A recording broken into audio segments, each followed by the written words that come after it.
هالو لويتا. لو انت مدرس الماني والطلبه عندك معاها مشكله في الفوتشاتس او الفوكابل وانت عايز تساعدهم من خلال الشرح بتاعك، يبقى الفيديو ده علشانك. اخويا بالله عليك ما تزعلش. انا ابراهيم رضا، مدرس لغه المانيه فوربيلدner für die deutschen Lehrkräfte. طيب عشان نشرح الفوتشاتس واللان التيل بتاعي يكون واضح ان احنا نشرح فوتشاتس، يبقى لازم امر على 5 حاجات. نمرة 1 illustrieren. Nummer 2 Konzeptüberprüfung. Nummer 3 Modell. Nummer 4 Brillen. Nummer 5 Schreiben. طيب 5 حاجات دول مهمين جدا. يعني ايه نمرة 1 illustrieren؟ illustrieren الحاجة ان هم بنحاول ان احنا نستنبط معنى الكلمة. طيب بنستنبط معنى الكلمة ان انا بخليهم يشغلوا دماغهم بطريقة او باخرى ان هم يحاولوا يخمنوا معناها. طيب لو الحاجة دي اوريدي موجودة قدامي، خلاص انا اقول لهم das ist die Maus، فمش محتاج ان انا اخليهم يعملوا illustrieren.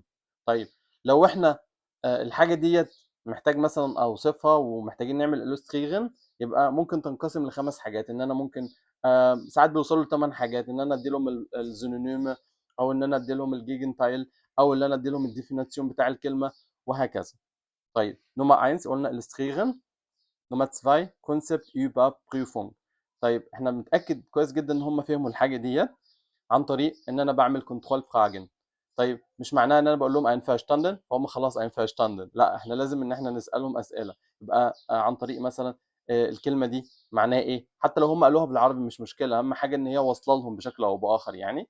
طيب يبقى نمرة 3 اعمل موديل. يعني ايه؟ يعني انا هقول الكلمه الاول وبعدين هطلب منهم ان هم يعملوا دغيلن ورايا.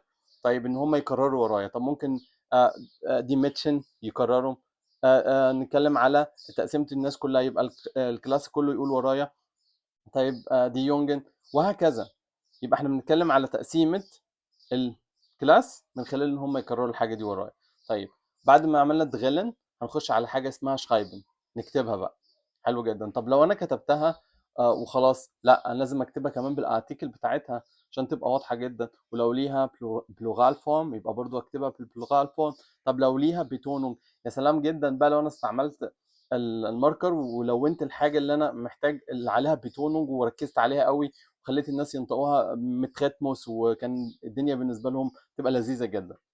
طيب دول ال5 حاجات اللي عشان اشرح الفوت شاتس لازم اوصل لهم بطريقه كويسه جدا وانا اكون فاهمهم كمدرس الماني جامد. يبقى نمرة 1 illustrieren. نمرة 2 Konzeptüberprüfung. نمرة 3 Modell. نمرة 4 Drillen. نمرة 5 Schreiben. واحد هيقول لي طب انت عملت الشرايبن ليه الاخر وعملت المعنى في الاول؟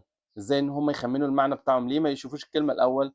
لان مهم جدا لو احنا بنتكلم على الثقافه بتاعتنا والكلمه ديت مش مناسبه للثقافه بتاعتنا وهم اوريدي شافوا كلمه مكتوبه فهي ثبتت في عقلهم. فالاول ان انا اشرح معنى الكلمه وان هم يفهموا معنى الكلمه اصلا الاول، وبعد ما يفهموا معنى الكلمه اوكي ابدا اقول لهم دي بتنطق ازاي، وكمان اخليهم يكرروا ورايا، وبعد كده نقدر نكتبها.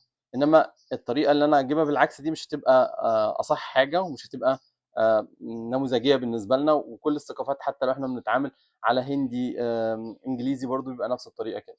طيب بعد ما عملنا كده هيجي لي سؤال، واحد يقول لي اوكي انا اللي التسيل بتاعي دلوقتي بنتكلم، انا عايز نشرح تكست في ليزن وفي هيرن او هيرن او ايا كان. هنشرح الفوتشاتس قبل الليزن ولا بعد الليزن؟ طيب ده سؤال مهم جدا.